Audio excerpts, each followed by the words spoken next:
Today I'm announcing a decision to move to a new budget structure for the university.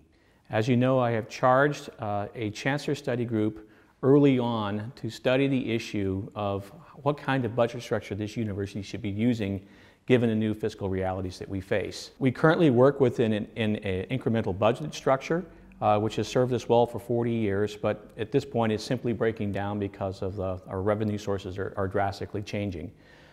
I'm very excited to announce upon the recommendation of the University Budget Study Committee that we are going to move to a more activity-based budgeting model. It's going to be a hybrid. We're going to call the budget model University Budget 1, and we'll begin to enact this new budget model in a shadow form on July 1st.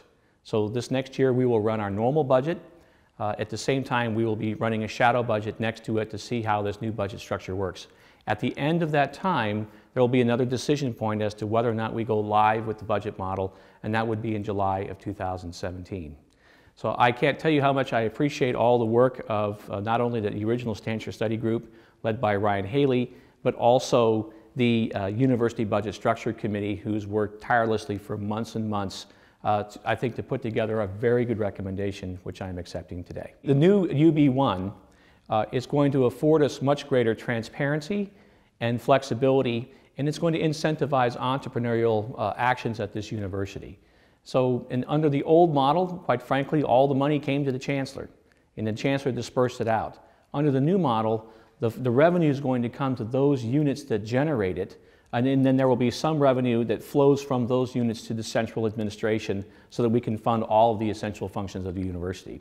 So now we're really going to be incentivizing those people who can generate revenue for the institution to do this on behalf of all of us. It's very important to understand the budget structure itself does not make decisions about the budget. It's only a mechanism by which money will flow at the institution. Decisions will still be made in a very collaborative manner through shared governance as to such as program arrays and other kinds of priorities we have at the institution. So the budget structure itself is neutral on decision making. It's simply a tool that we're going to use to more efficiently and effectively run the institution. The timeline for this change will be keeping our current budget structure for this current year, but really starting to flesh out the details on how UB1 will work.